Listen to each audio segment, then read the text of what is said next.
Hey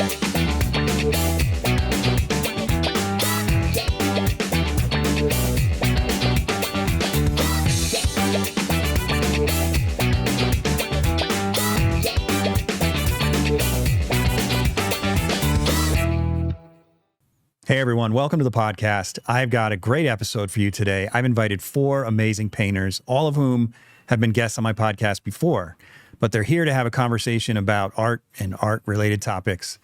And 3 of them are faculty for the upcoming Portrait Society of America conference that happens this May.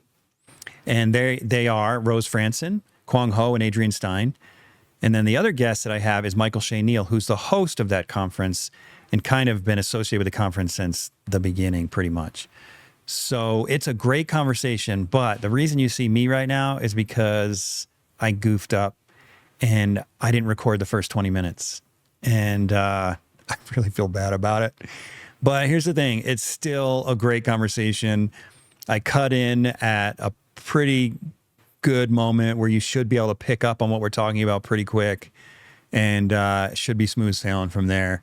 But I'm sorry you're going to miss the first 20 minutes, but we're going to have more of these down the road where I get artists together to have great conversations about all things art. So thank you for watching. I appreciate your support. I appreciate those of you who continue to follow the podcast, and particularly appreciate my patrons and my sponsors who make it possible for me to do this while still maintaining a career as a painter. So thank you very much, and I hope you enjoy the podcast. You know, Shane, something you said reminded me of an experience in college. I was living in a basement apartment, and my landlord/friend asked me if I wanted to be a portrait painter because I had just finished a portrait for one of my classes.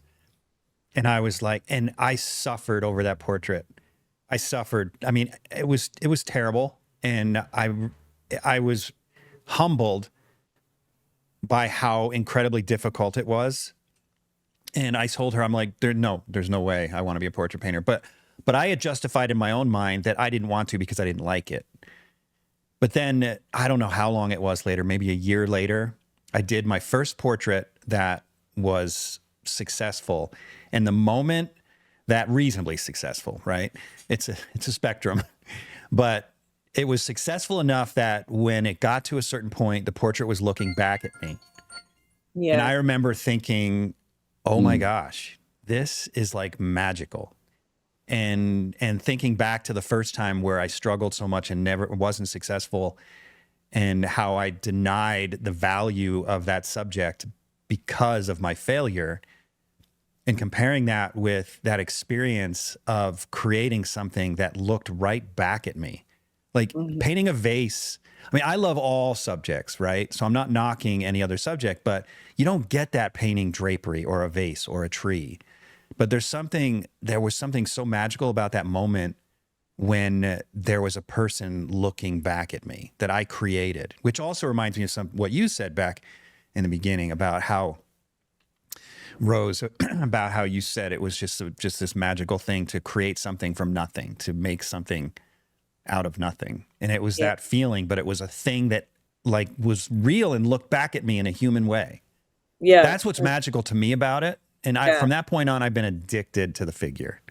Yeah, that's it. I had Jeff, I kind of had the same experience, and it was just kind of I think we talked about a little bit last time, the aesthetic arrest. It created an aesthetic arrest to me, that something could actually be on a canvas that could actually make me feel that the person was in the room with me. Like, wow. And we know this from going and seeing a Rembrandt. We know that. Like, I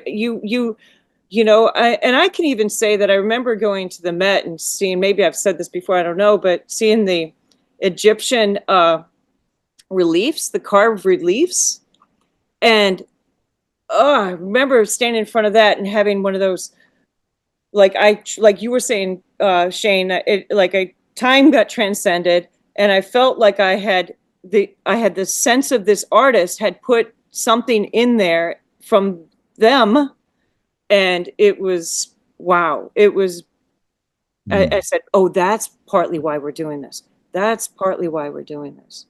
That I felt I had left time. I was in a different time, and I felt like they talked to me from thousands of years into this moment here now. It was powerful. It's really powerful. And I think that is something that's interesting that painting can do.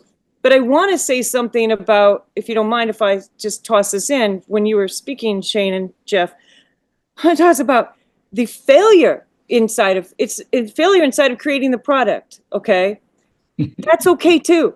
Do you know what I'm saying? We're not always going to be successful storytellers. We're not always going to be, but there's something in the process of actually making it that has, even if I'm not able to leave the viewer something, there's something I think of value of us in the attempt, in the embracing of the making, in the embracing of the creating, that I think helps serves the future, helps, maybe even heal the past. I think it does something too. Go ahead, go ahead, Kwang. I mean, you said something. No, I think it's so beautifully said, because I remember being asked what is art during an interview. It was a live, quick little TV thing, and I said, art is a byproduct of your search for truth, which means that, and what I mean by that is everything you do along the way, with that search in mind, with that intention of finding out in mind, is art, even if it's a failure, even if it's a clunky thing. Right. It's all part of it. You look back at the whole history of Sargent's or Rembrandt's or anyone else's work, and you take into consideration every painting they've done, right? Every attempt they make, and there's life in everything that happens. You're lucky to do one masterpiece in your lifetime. Right. I mean, that motivates me. I would love to do one painting that I would be proud to see in a museum if I were to go to. Can you believe that that's where you're landing at this point in your career? Just to have one masterpiece? I mean, remember when you were younger, you thought maybe you'd do like 20 or 30 or 50. Yeah, and now you get to a point where they just crank them out. It's like super easy. I mean, Jeff, that may be your experience, but is that no, I'm like, what you think. That's what I hoped. It's like, yeah, when I get good, I'll just. You're talking about when you're young. Yeah. But as an artist, for how much time we've each put into our work, I feel like now, when I am old enough and experienced enough to know that I might be able to do one. I might be able to just do, and that motivates me. I would love to try it. And I feel like, okay, I got to push all the deadlines away. I can't do it for anyone else. This is between me and that thing, my one last chance, and mortality is around the corner. Kwang, have you ever done a portrait? I would ask all of you guys this, actually. Have you ever done a painting that you feel like you just can't outdo? I mean, I'm not even saying you feel like you did a masterpiece, but just where you really hit your stride. You did the best work you've done to that point, and then you haven't been able to outdo it ever since.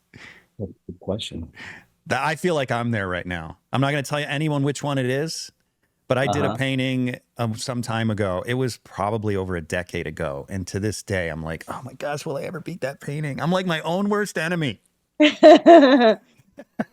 Well, it's terrible. I've had it from the point of view of where that I had this painting that a museum bought, and I hadn't seen it for 7 years, and they put it, like, they'd bought it and what they museum? Put it in storage. It was just a regional museum called the Figge Art Museum, and I heard it. I was in Arizona. I heard that it was up. Somebody said they saw that painting of mine. I'm like, you saw that painting? Because I hadn't seen it in 7 years, and they're like, yeah, it's up. And so when we got back to Iowa, I went down to see that painting, and I was like, wow, who painted that? That's the exact same experience. Mine's in a museum too, and it's the same thing. And I'm like, why can't I be that person? Yeah, I'm just like, where did what but it was really interesting to be divorced from trying to problem solve, to actually see the problem solved, to celebrate all of the choices that were made, and just have nothing else to paint for now. Then you're done. What? Yeah, No. that's right. You have nothing else left to live for now. You're done. No, I'm but- not saying it was good compared to other artists. It's just the best thing I've done. That's a very Well, important yeah, point. well, me too. I- That's funny. I think maybe I underlined it. I think there's something interesting about separating yourself from the piece and seeing it again, later, that Yeah, is for really sure. important to sort of like when you're saying, Shane, about how it kind of kicks you, right? The painting's kind of kicking you when you're in the process of it. And it's painful, like you were saying, Adrian, it's painful at this place, or like, it's like, oh, it's not, the composition's not right and stuff. But then, like, separating yourself and then coming back to it sometimes it surprises you, the place where you were and you didn't see it, and that's Oh, when. I've had two. My typical experience of seeing something again after years is either, well, that's not as bad as I thought it was, Mhm. or the opposite. That's a Yeah, lot same. worse than I thought it was. Yeah, same. That's true. That's true. It's I've true. never seen anything so far that I go, oh, well, that's just right. Or it's just, I always have this either good feeling or not good feeling. I wish you wouldn't have brought that up. It's too close to home. Yeah. Oh, But man. you- So Kwong, you said something earlier. I'm going to go off on a different direction a little bit, but you said something earlier about having all these ideas, and sometimes you've observed people struggling with what to paint. And I saw an Instagram post. I wish I could credit the guy. I don't remember his name now, but I saw an Instagram post recently where he made the claim that creativity can't be taught, but craft can. And I have my own opinion on that, which I'm sure I'll share in this conversation. But I'm kind of curious about that because I've seen the same thing, and I've been in those slumps where it's like I don't know what to paint, and then I've been in those places where I just can't paint fast enough, right? Is creativity something that can be taught? I don't think so. Not learned, but taught. I think there's very different things. Or maybe we can talk Well, about both of those. I think you're definitely onto something. James Montgomery Flagg, the great illustrator, once said, okay, this is a quote. He said, "Art can't be taught," which is what you're saying. The creative side, the poetic side. But I don't ever give up hope on some people that it doesn't come as naturally to them. I mean, we know of people that I truly believe, like Mozart, are born with a gift. And maybe their craft improves over their lifetime, and they express themselves in clearer and clearer ways.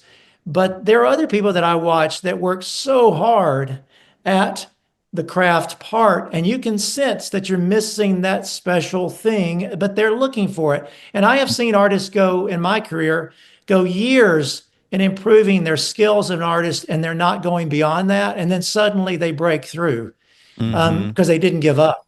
Mhm. But I do think you're absolutely right in one way, and that is that the ability to connect, here in the heart, some people have a natural affinity for that. They just have that special something, and they don't have to work hard to find it and express it. And I think other people, it's a longer road to get there. And maybe, sadly, there are some people that don't ever quite get to the point where they're making poetry, but I think that it's possible that somebody can find it, even if it takes a while. Would you say to me it feels like your creativity corresponds to your level of curiosity, because Interesting. if you're not curious, you don't try to find out. And for me, I'm constantly trying to find out because I feel like I'm a beginner all the time. I'm always like I have no idea where I'm going, and that's part of the fun. Now, as you gain more experience, your level of creativity grows. I know that my creativity have grown from where I was when I was much younger. You know what I mean? So it can develop as you go. That's because you've solved so many problems. You've done so much. Then you sort of more things open up for you to think about trying.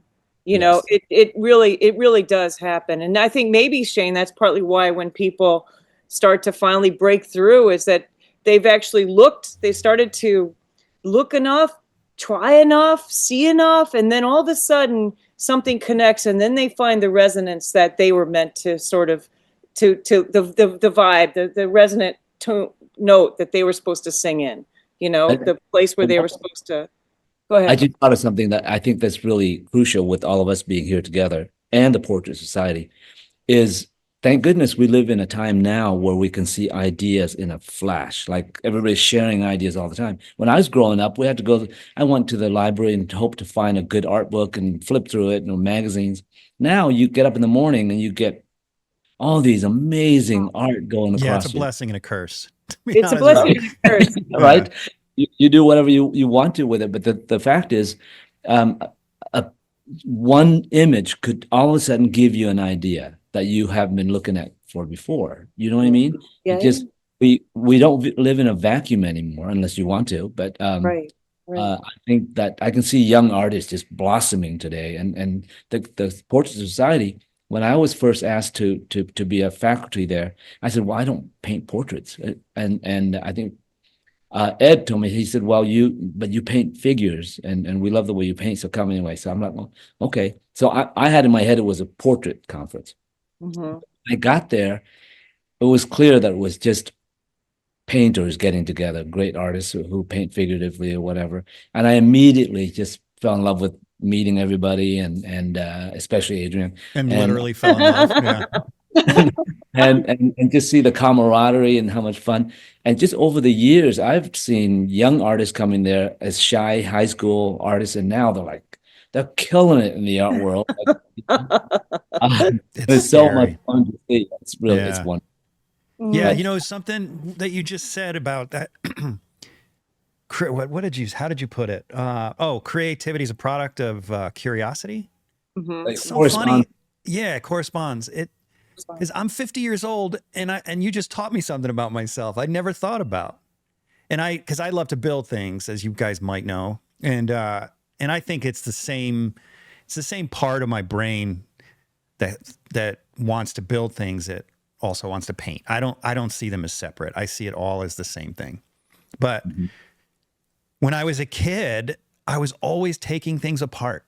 And for every birthday and every Christmas, it seemed like I would get a how things work book or how to build an engine or, how about dinosaurs or about animals or an encyclopedia set, so I could learn about how things work, how the world works. But I'd never made that connection that creativity is related to that. That's a really interesting point.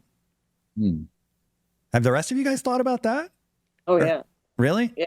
Oh, yeah. Yeah. Curiosity. I totally agree with you, Kwon. But I don't want to go. Adrian, you haven't said anything for a while. I want to hear what your thoughts are.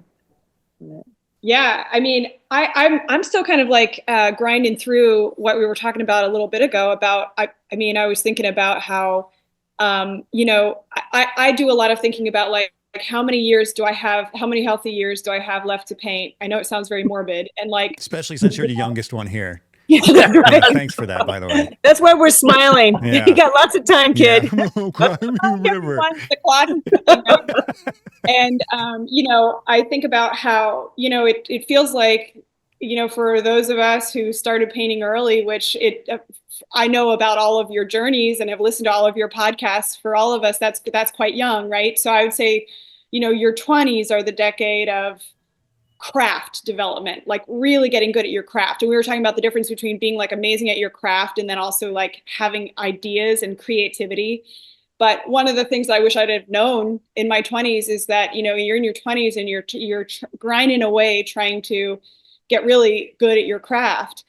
And then you kind of just feel like, oh, I have to make this statement about the world and and life as it is to me and all that. But it's just like, you think about people always joke about you wouldn't want to read an autobiography of someone in their 20s, right? Because I really experienced life on a deep enough level, no matter how, well-traveled or experienced or smart that person is. And I think there's just no substitute for life experience. And, a lot of times, like, there's a painting that I did last year that was I feel is one of my best paintings. And it's one that people respond to a lot. And is actually, I know I couldn't have, it's a landscape painting, but I know I couldn't have done this painting without witnessing the death of my grandma. And, it's really amazing because like,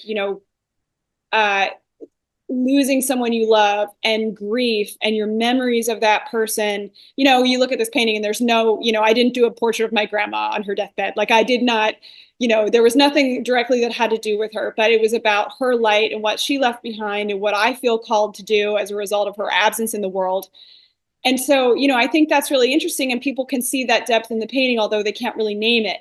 So I wanted to put that out there because I just feel like maybe for any younger artists or artists who are just starting out, who are listening and kind of feel like they're struggling to bring these concepts into their work. But the truth is, like, you can't intentionally make it happen. It has to happen with life experience. And unfortunately, like, pain shapes you, and experiences that are hard, experiences that are joyful have shaped you. I know I paint differently now that I'm a mom. I mean, I just think those things are, no one can prepare you for what those things do for your art. Mm-hmm. And that's where the curiosity about who am I? What's my life? What's this life? Yeah. What's this life thing? Having curiosity, and then I like to put that up on the easel, like the questions I have. And it's okay to have 20 questions of your 20-year-old self up there on the easel. And I think that even if you're not going to do some grand concept that talks about, larger things, maybe more experienced things, I think as a young person, you want to hone your craft, but you also want to explore the ideas that meet these the questions, the curiosity, the questions that drive you at that point. Because I think you're trying to create those pathways in your head for when you do have more life experiences, and when your biography becomes more interesting or more levels of depth, that your life experiences have forced these frictions and other shapes on it. Then you've had exercised that curiosity. Like, it hasn't been it's not waning. It's not something that's been serving your craft and in only directed in one way. It's like you're like, remember, like, we're trying to build this, like, we're human beings painting. We're not just painters. We're not just painters painting, we're like, and so keeping that curiosity for all of the stages of your life and putting those questions up on your canvas. And the reason why I'm saying about failing at it is because it's really just an attempt to be curious about it on the canvas, right? It's just an attempt. And we were talking about this, Jeff. We talked about this in one of our podcasts that I did with you, but that leaving that trace for my future self, right, is very interesting to go back and look at the way I was looking at this question when I was 20 and when I was 30 and 40, and then in my 50s, like, oh wow, me was trying to ask something from every part of herself at this point.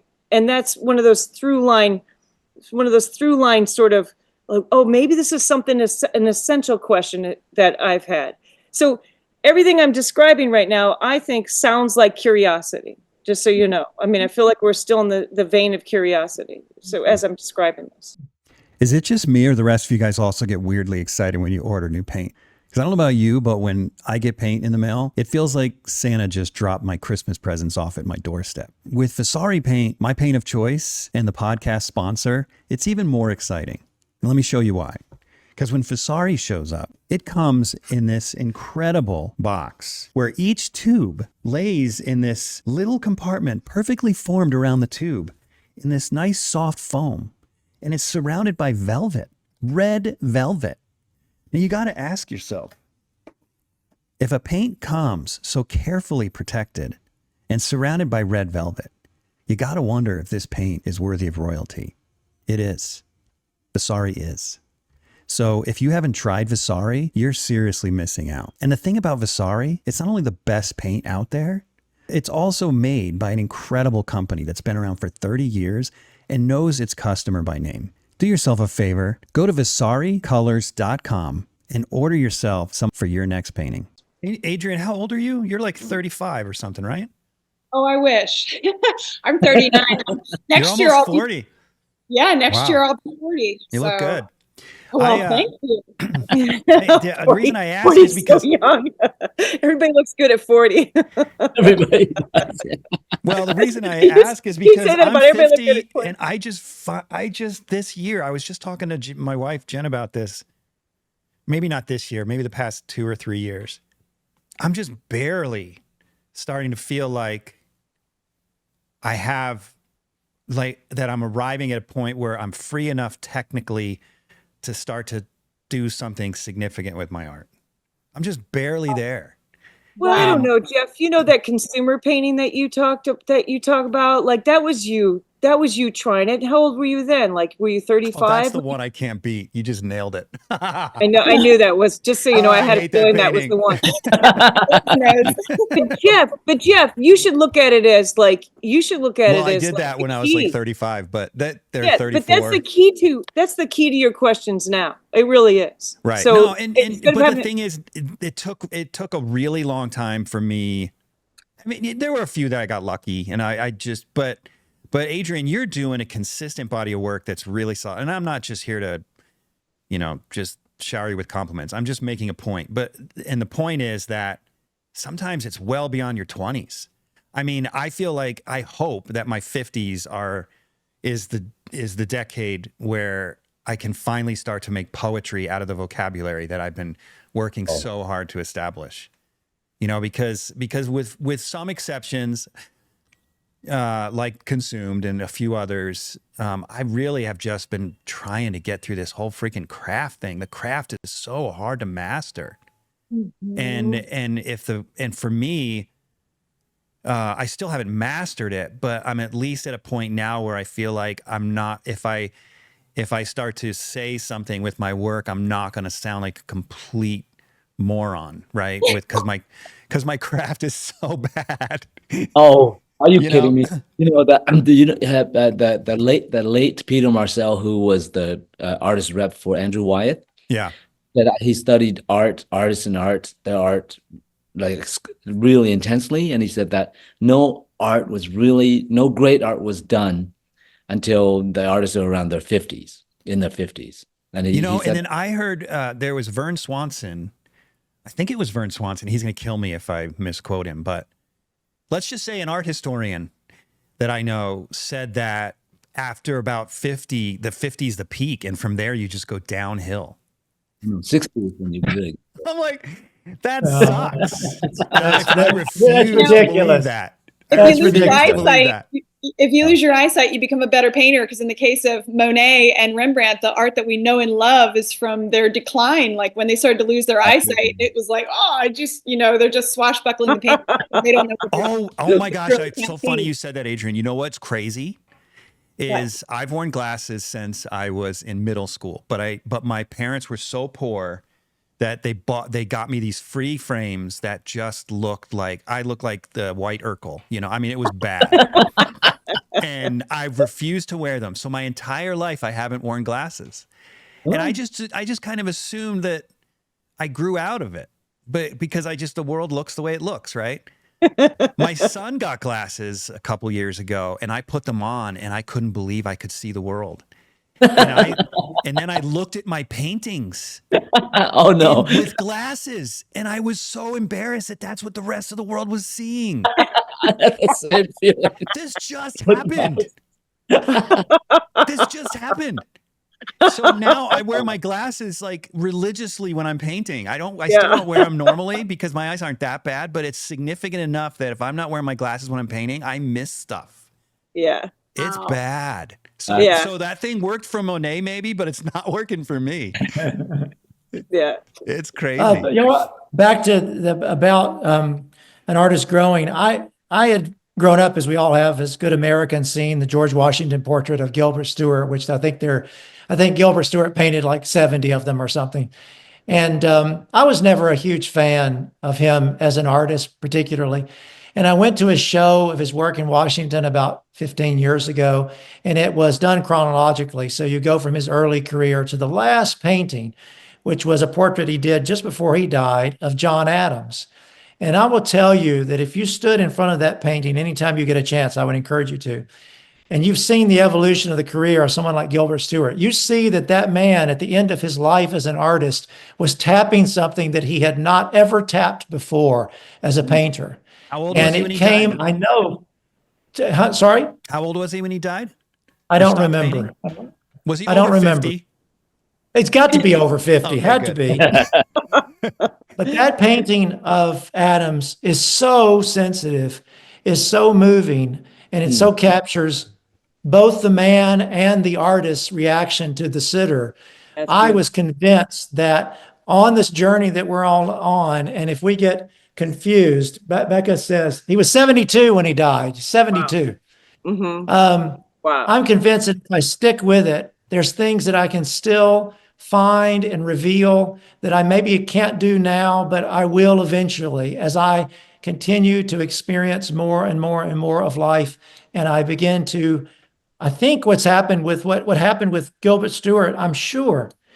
And he also, think about too, he was painting someone that was near the end of his life as well. John Adams, here's two men near the end of their life when he does this painting.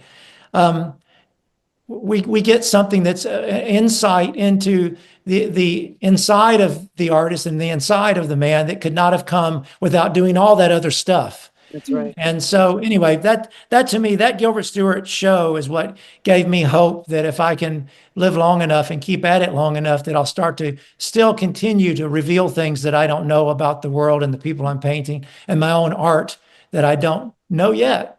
Oh, plus there's like Richard Schmidt and Bert Yeah. Silverman and Max Ginsburg, Yeah. you know, all in their 90s. Well, Richard Schmidt passed recently, but he was in his 90s, and they're still producing some extraordinary work. Yeah. Yes. Yeah. Absolutely. Shane, you know what I think is interesting is that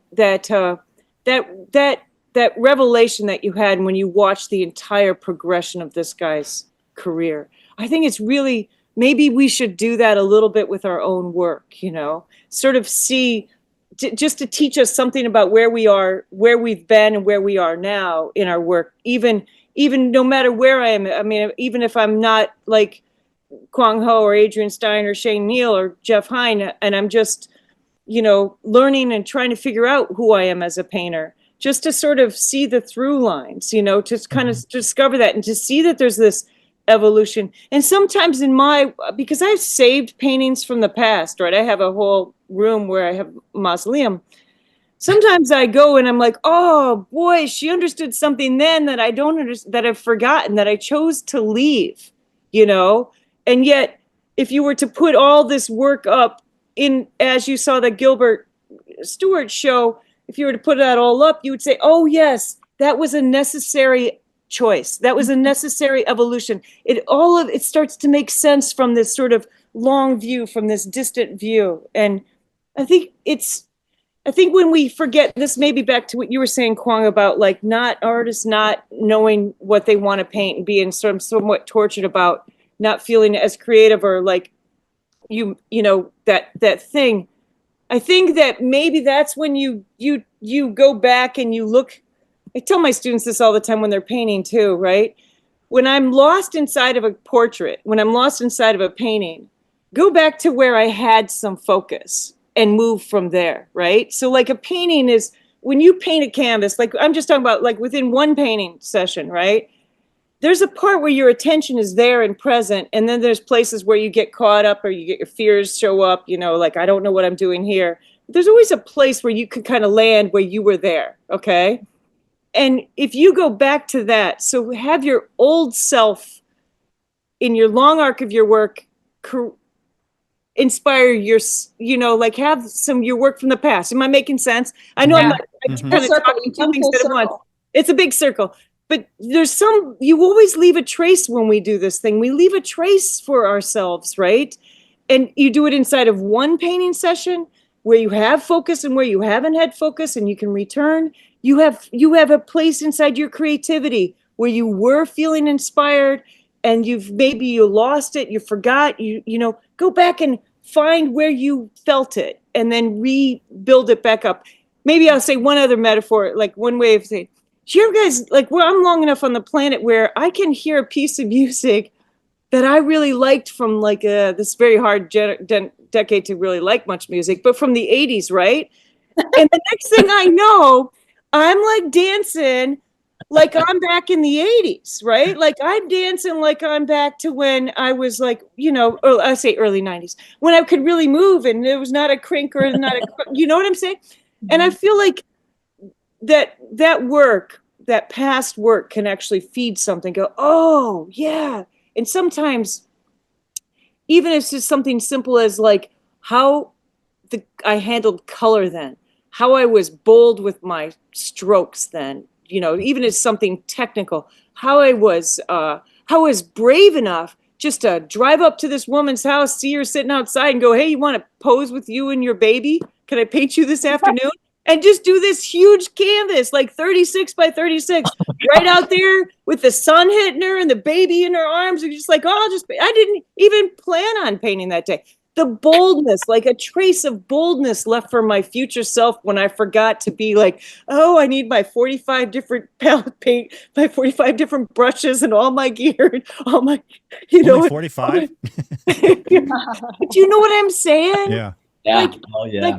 The Gilbert Stewart, a whole evolution you saw, Shane. We all are also having that. The beautiful thing about this work is that we leave a trace for ourselves. We leave these, it's like we're like the Hansel and Gretel. I'm going on. Yep. Right? We have like these pebbles to help us find our way back and forth, Yeah, but like Shane said about Kwong when his multiple personality disorder, I think I feel like every time I approach a canvas, I feel like I'm starting over. I mean, starting over in my whole journey as a painter because I don't have a step-by-step process. So I find it really easy to lose those things, because every painting is so different. It's so hard to catalog them in my brain. Like, what was it that was successful in this painting or that painting? Because they're all such a different journey that it becomes difficult to maintain all that experience and information. Yeah. But you can't lose it, right? It becomes, even if you can't think of it, it's so ingrained in you already that you don't know it's your subconscious. It comes through like it's not obvious. Yeah, my thought was just start painting. Yeah. That was Full my circle. thought Yeah. is like, that's when you just start painting and you just face it. And then boom, next thing you know, some part of your history takes over, some part of your new questions take over, it's all back to that research and development, right, Adrian? It's like, you're like, then you're the person you're researching in that moment, and go, I'm sorry. I didn't mean to go on. No, it's good. Well, I want to ask you guys this. So maybe this is a little bit back to the beginning of the conversation, but it's something I'm curious about your thoughts. What's the point, particularly in this day and age, where it's so easy to make imagery instantaneously? And sometimes even like I don't think we need to get into the whole AI conversation necessarily.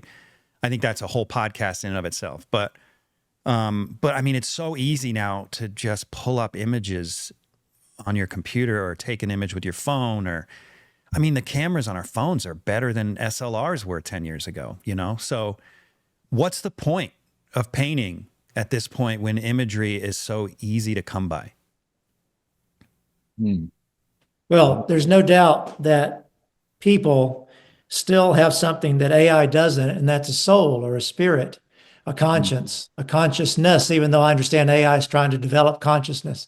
It'll still be mechanical and theoretical, but we have something that we bring to every work, every piece of stone, every blank canvas that no machine computer can ever bring to it. And that is an unpredictability that comes from something inside of us that we can't explain. It's our spirit that is a part of everything that we do. And I see it in a piece of machine-made furniture versus a piece of handmade furniture. I see it when someone showed me a long-lost Rembrandt on an iPad one day that had just been discovered, and what did I think about it? And I instantly was amazed. And then I promise you, not 2 seconds passed when I did not feel anything. And so my comment was that it's really astonishing and it's so good and I can't believe it, but there's something missing in it. I don't know what it is. And then the person said it's an AI creation of a Rembrandt. So we are always going to be able to connect with people, other people on the planet in a way that no machine can ever mimic, or it can never, it's always going to feel like there's something missing. I have no doubt of that. I know that. I know that we are moved by something that a machine can't be moved by. And I talk to my kids so often about this whole, I'm painting a doctor right now that's a retiring doctor who's an eye surgeon. He spent his whole life studying human eyes. And I said to him the other day when he was in the studio, I said, are you amazed at how mechanically you know exactly how eyes work and how they take in imagery and it goes into the brain, but yet people see things very differently, and maybe they're seeing things mechanically exactly the same because it goes in here and it's influenced by here, it's influenced by how they feel, their life experience, on and on and on. And I said, I have people that come in the studio all the time that because of the way they want to see something, they're not seeing it the way that I know it is there.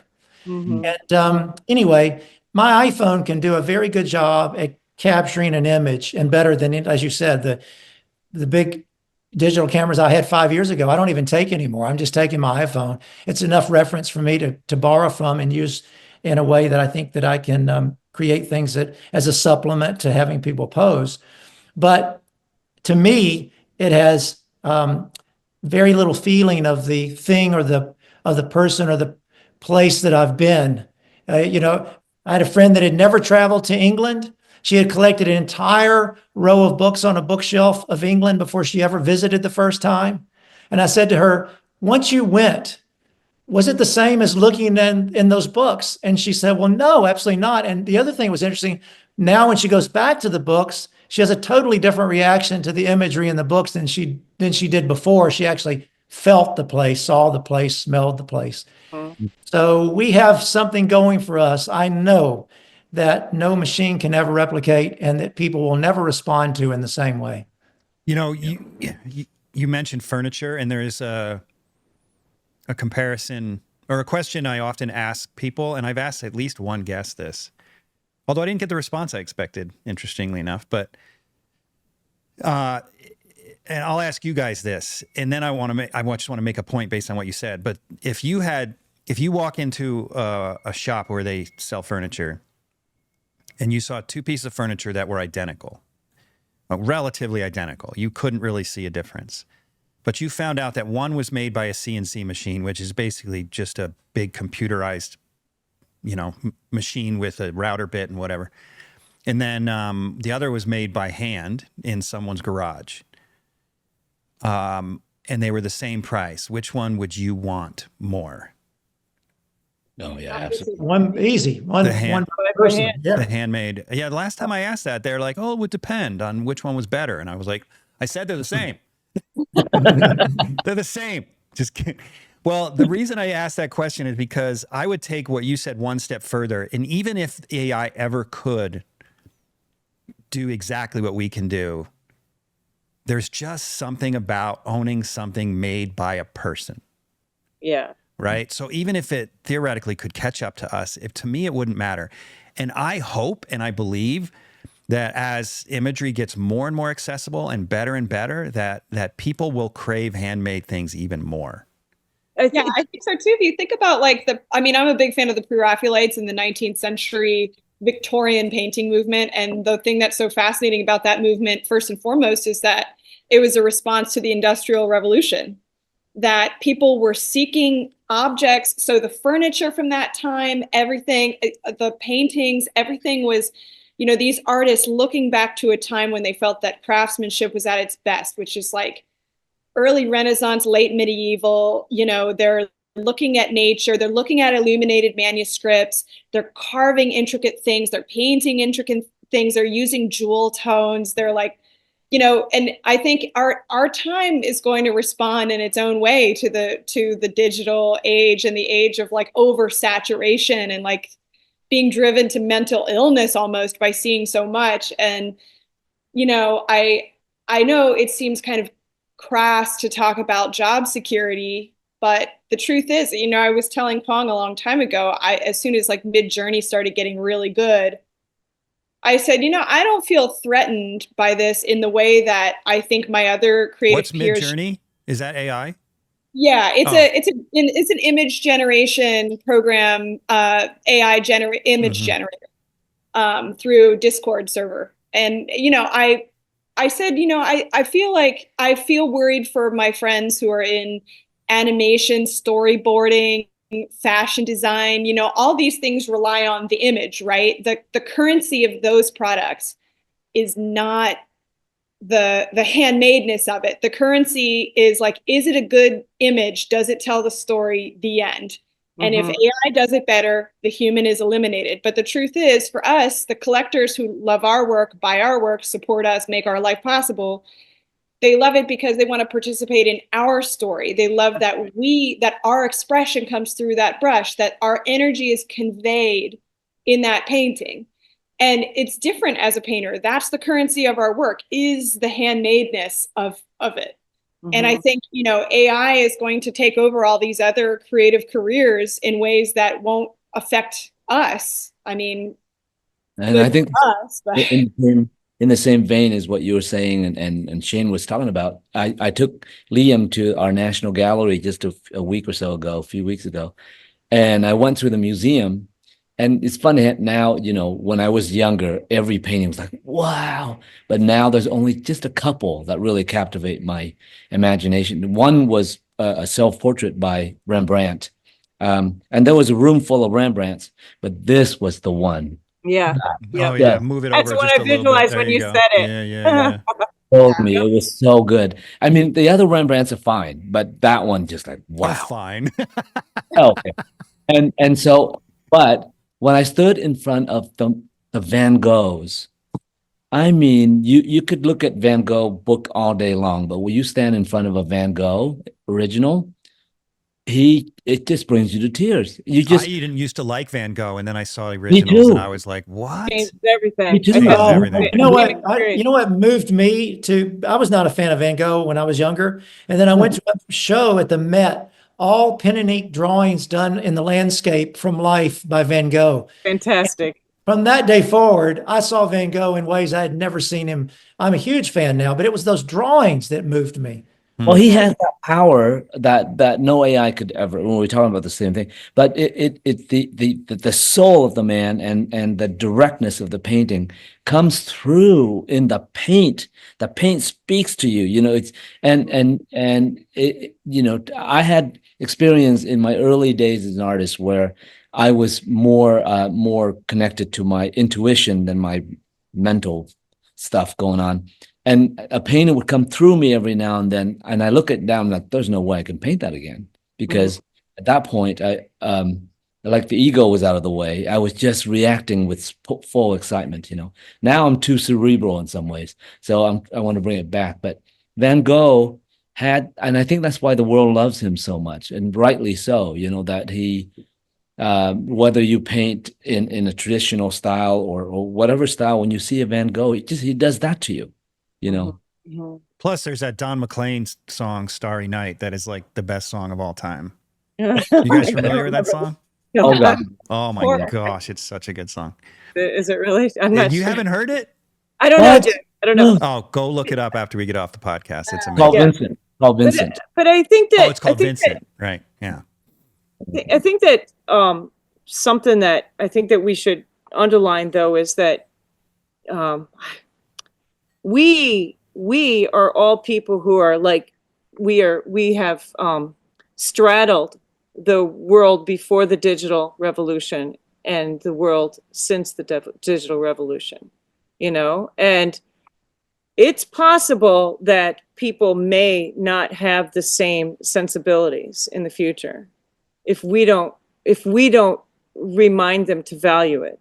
And what I mean by that is, my brother's a classical composer, and he talks about how digitization of music just pulls out bits and bits of the actual sound, the vibration of the sound, and we listen to that and we think we're hearing music, but music is actually experience where it pulsates through your entire body.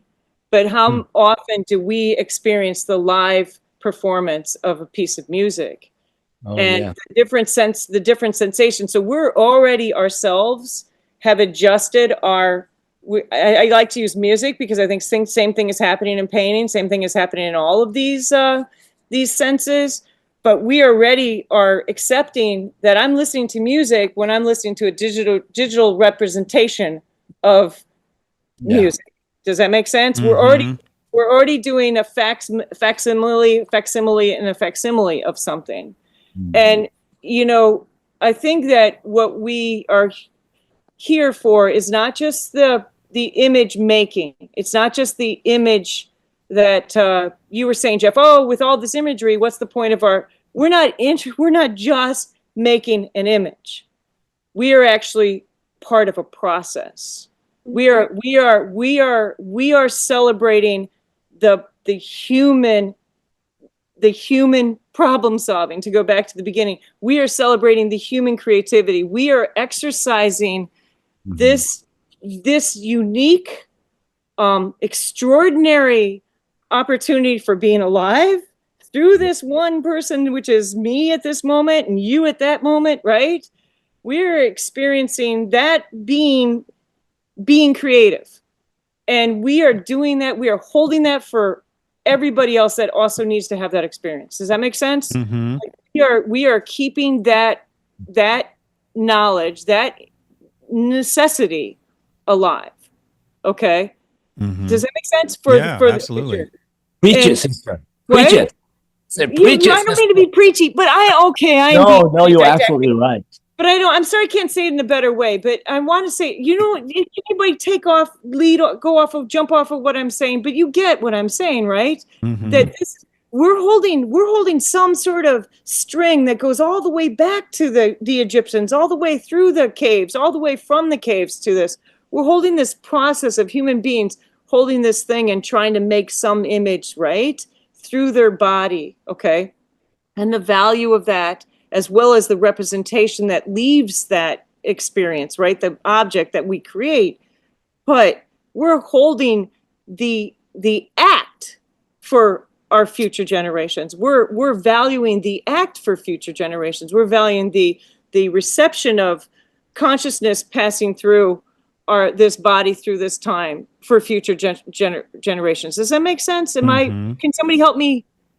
Can you help me articulate that? I think you articulated it fine, but something Adrian said about maybe it's crass to be concerned about your career. I don't think it's crass at all. I mean, if you can't eat, you can't paint, right? But that made me think about my two kids. I have two kids studying with me, and to be honest with you, I think it's the best time to study art because I think art will only be more painting, particularly and handmade things are only going to get more appreciated. And more valuable as we go into this artificial world, for deeper and deeper into this artificial world that we're going into. But hopefully there's an audience for it. Hopefully there's a buyer for it. Hopefully there's a people who find the necessity to have that in there, because that's what I meant by the survival of the numbist. I mean, the digital world, people. I'm sorry, I don't mean to be such an old fart, but people feel like they're having the experience just in their phone. Okay. And I love seeing these images on Instagram. I love seeing the creativity from people. But what I try to tell myself all the time is I am not seeing the painting. Okay. I'm seeing a representation of of that painting. And this is not the same thing. And we have to remember that we're not really seeing it. And we have to remember we're not really hearing the music because that chord in the piano is not passing through my body. Oh, I'm being so pushy about it. But I feel like This episode is brought to you in part by Rosemary Brushes. If you're one of my listeners who's a professional artist, you're already using Rosemary Brushes. But for the rest of you, come on, take your work a little more seriously. Stop buying the other brands. It's just not worth it. Every now and then you may get lucky and buy a good brush from another brand, but use the brand that professionals like myself are using. Go to rosemaryandco.com, link in the description or the show notes, and get yourself some quality brushes before your next painting. You're spot on though. Because since I started the podcast, I've been collecting small paintings by some of my guests, right? And but I've also not just my guests, but I've also just collected small paintings off of Instagram. It's all I can afford is small paintings, you know? And it's kind of a scary thing because you don't know what you're going to get. And I would say about 50% of the time, it looks better online. Yeah. And 50% of the time, it looks better in person. And you just never know. But when it just, to your point, it's this digital world it's when it's interpreted digitally, it's a lie. It's not the painting, for good or for bad. It's not the music. It's not the painting. It's not even this, even as awesome as this is, if we were all sitting in the same space having this conversation, how would it be different, right? We're already accepting this as a conversation, you know? It is better, at least we have our voices involved, right? At least we're not just texting this whole conversation. At least we're not just reading it, to some extent. Mm-hmm. And we do have these images of ourselves and our reactions and stuff. But what it would be also to be the sensation of the heat from your body and the vibe in the room and the sound of the space. All of that stuff I'm sorry, I'm going on too much. But all that stuff is stuff that we need to keep underlying the value of for not for just others, but for ourselves, you know? Yeah. I'm sorry. Well, no, that was good. And I think that's actually a good conclusion to the conversation, because we've been at this for a good hour and a half. And I want to talk about the poorest society of America and reiterate that three of you are on the faculty: Rose, Kwong, and Adrian. Rose Franson, Kwong Ho, Adrian Stein. And then Michael Shane Neal is, you're the boss there, one of the bosses, you and Christine. The hosts, right? Well, what I love about this, Jeff, is this is a great taste of what you get at the conferences each year. This opportunity to hear from phenomenal artists, hear about their philosophies, about their work, see them in action, and what your listeners have experienced today is very similar to what they get to experience in real life, in real time at the conferences. But there's like 25 artists like this there. Yes, right? That's exactly right. Yeah. Very large faculty. We'll have 700 or 800 artists in attendance at the conference this year, as in years past. And it's 3 days and can be life-changing. I think it is life-changing each time. I grow a little bit each year. Can I give you a few highlights? Absolutely. Yeah. Yeah. So I've got some things written down. This year, we've got 3 pre-conference workshops scheduled. Alicia Ponzio, the incredible sculptor, is going to be doing a pre-conference workshop in clay. Mary White, the phenomenal watercolorist, will be doing a watercolor pre-conference workshop. And Dan Thompson, who a good friend of Kwong's, I know, and an amazing friend of the Port Society, wonderful artist, will be doing a drawing workshop. We have 28 faculty this year. So it's a huge group working in mediums, oil, watercolor, charcoal, clay, pastel, egg tempera. And we have a few demos scheduled. Michelle Dunaway will be doing a demo where she's going to actually express the finishing touches of a portrait, which is really, really cool. One of the things we get asked a lot is, can someone show us a finish of the process? And so she's going to be doing that. Kwong Ho and Kevin McPherson are going to be doing a demo and talk on color and structure, which I think is going to be fabulous. Always great to hear and see Kwong in action. Han Liu is going to be doing an alla prima demo. And then Rose. And this is his first year. Yes. Correct? Yes. Yeah. So that's a treat. Huge to have him come. We're thrilled about that. And then Rose and Daniel Sprick will be doing different approaches to the portrait. Are you going to be doing a demo at the same time? Yeah. And Kwong's going to be moderating. Nice. And I know, great. And I know Kwong and Dan have known each other a long time and worked together. We have our breakout sessions, which is going to be awesome. Check those out on the website: drawing, the hands, color, value, anatomy, composition. And then every year, something that people really enjoy, which are portfolio critiques. Yeah. We will have our 20 finalists from the International Portrait Competition there as well. The book signings, which is always popular. The ever important networking opportunity to not only meet artists around the country, gallery owners, and then portrait agents. And that's really something that's another part of the conference that people enjoy each year. The hands-on workshops are important. And here's my last couple of stats. We will be giving away $162,000 in cash and prizes. Jeez Louise. And the first place for the Draper Grand Prize is $50,000 again this year, an incredible first place grand prize. I've said this joke about this before, but when I won in 2001, it was $1,500. That's There needs to be a retroactive prize for you, man. That's not cool. Let me tell you what, So though, sad. I would have scraped together $1,500 and paid them for it because it was that life changing for me. Yeah, that's great. That's great. And last year we had 3,038 entries in the international competition from 48 states and from 64 different countries. Wow. So That's amazing. pretty phenomenal. The last thing I'll throw out there is the judges this year: Lewis Carr, Dawn Whitelaw, Bill Chambers, Mary White, Alicia Ponzio, Rob Liberace, and myself. So There's that's that many? I thought it was only 3 judges usually. Oh, no. We've got a good group. Wow. Yeah, there'll be some black eyes, that sort of thing. At the Are you doing face off, Adrian? Or what do you Yeah, I'm doing 2 things. I'm doing face off. I don't think you mentioned it. Sorry, man, I didn't catch that. Yeah.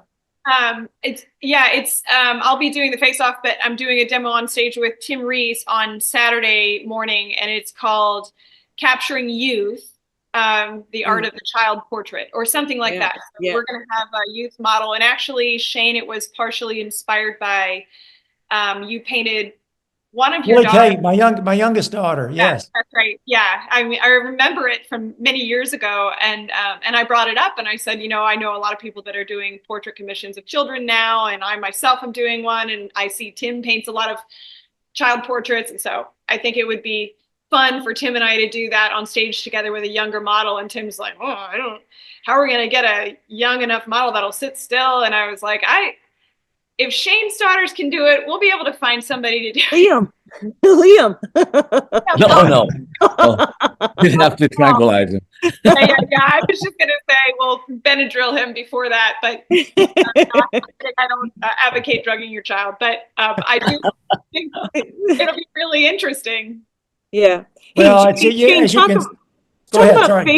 about face off too, because I think that's one of the fun. That's like the big kickoff, the start of that. I think that's just so much fun for everybody. It turns out that year after year, it grows in its popularity. And when we get back our conference reviews, people write glowingly about that first night, which is you'll have about 12, 15 artists in one room working with 3 or 4 models, 5 or 6 to each station. And they're just in the round in this giant ballroom. And you start, and for 3 hours, the artists are working. They are pretty focused, as you know, working on their pieces, not really taking questions, but people move around the room, hundreds of people watching the artist, sometimes sitting down for a while watching this particular artist. And I think it's the one moment where you really sense that you're sort of the fly on the wall watching the artist work, because it's not a performance in a way that the artists are not trying to engage the audience verbally and paint. They're just painting, they're just sculpting. And you'll watch them get in their zone. And it's incredible to see. And it's a great way to get the thing started each year. And it's a hugely popular event. So I think people that come to the conferences will be blown away by being able to move around the room, watching artists work, and to see 3 or 4 or 5 painters, sculptors, you name it, maybe in some could be drawing, to see them take a subject in front of them, each doing something uniquely beautiful, and it represent that person, but also uniquely that artist's work is just fabulous. And it's also really fun. That's a really fun social experience, because because you have that thing to watch, you can easily talk to the person next to you. And Yes. and that's where you can start to meet and make your new friends and such. So I All find 3 of you on doing the face off? Are you doing it face off, Adrian? Yes. Nice. Yeah. Mm-hmm, I can't wait. Yeah, I mean, I've never seen the face off.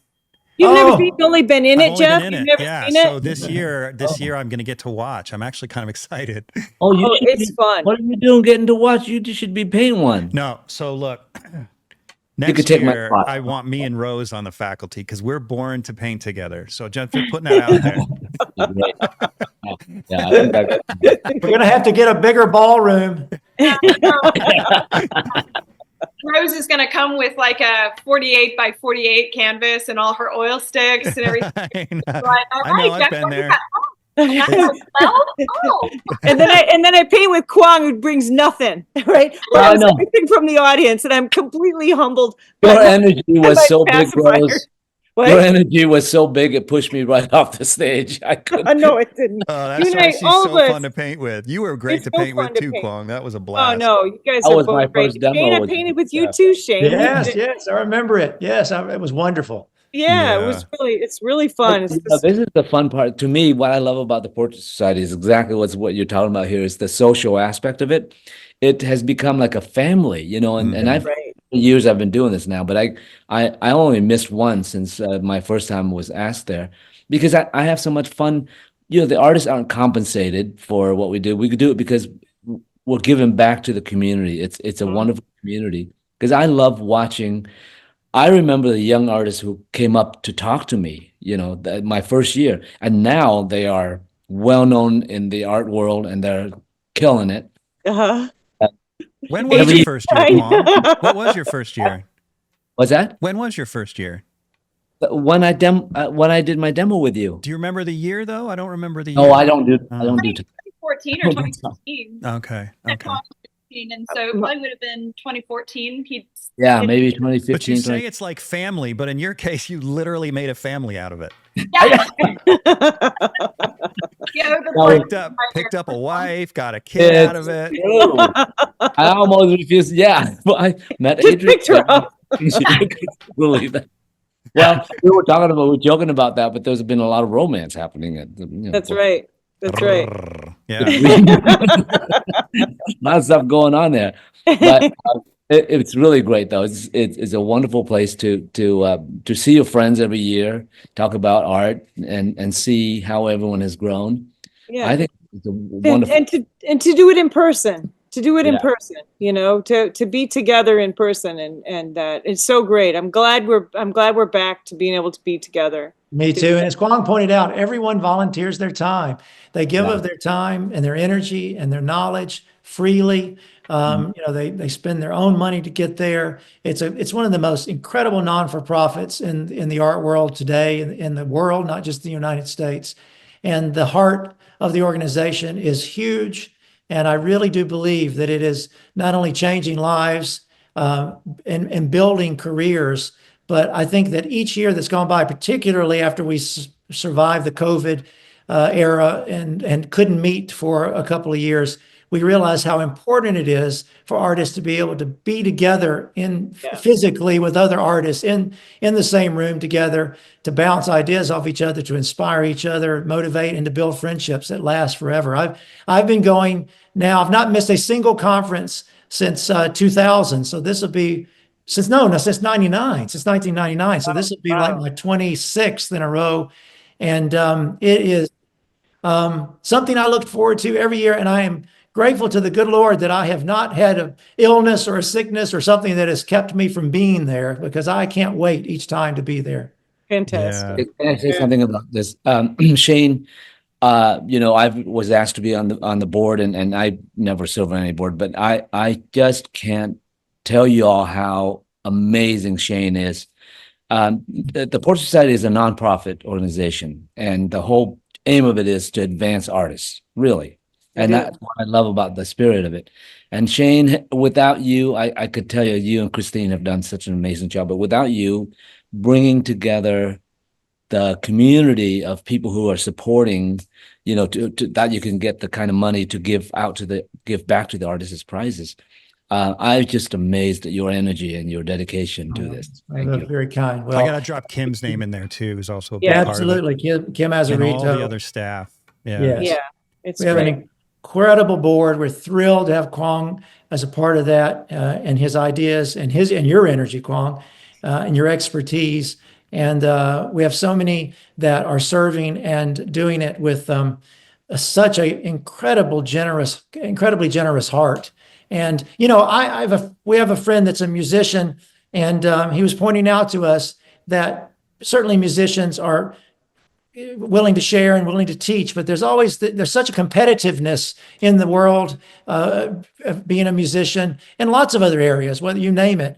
But in the world of art, and certainly in portrait figure painting, I have found nothing but this sense of generosity and wanting to share, wanting the next artist to somehow to grow in whatever they're doing. And every artist we have on the faculty, the artists that are collecting in the rooms each night downstairs in the hotel, you can just hear them sharing information with each other. They can't wait to say, oh, let me tell you about this. Let me tell you about that.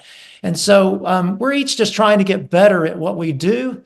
And we don't really think about it being in competition with each other. It's Shane, all about... I think that vibe comes from you guys. I mean, I it was really going to say that too, the because heart artists of are that competitive. organization. It's what made it not competitive. It's so fantastic. It's just, it really, it's kind of wild. You do. And, I've sat in awe of watching every one of you paint at the Portrait Society, and so grateful that I get to see it happen. I get to see you guys work and to see what, to how you think and in how you demo. Even just like how you talk to the audience, the way you frame you frame the questions to yourself and to your viewers. It's just, it's such a great experience. We want everybody who has come year after year to keep coming. We're so grateful for their dedication. We want folks that have not been in a while to think about coming back. And if you've never been, we all can guarantee, Jeff, your listeners, that if they've never been, they've not seen anything quite like it, and they will never get it, and they will be hooked. Yeah, they will be. Hey, Shane, aren't we starting something where artists on off hours are getting together and paint? Like the young artists were getting together and paint together anyway? Yeah, and this next generation that we are now fostering is incredible, and we have a special evening breakout session where we've got. Well, I know one of the artists is what's the young woman from England, Phoebe Carter, exactly. Phoebe Carter she's an incredible artist. She's coming from England, is going to be one of those future generation artists who's going to demo in the evening, like an 8 o'clock demo sort of thing. And can you remember the other artists that we have? I'm sorry, I don't have that handy, but because each year, Kwong, you remember how a lot of the young artists will collect under the steps at night in the hotel, and they'll break out their paint boxes, and they'll find somebody that's passing through the hotel to model. And we thought, this is ridiculous. We need to give them some room to do this. And so we started this thing a couple of years ago where we actually get one of the rooms, open it up, get some chairs in there, and people can come and watch the young artists work. And it's been hugely popular. It's the next generation that we will have on the main stage.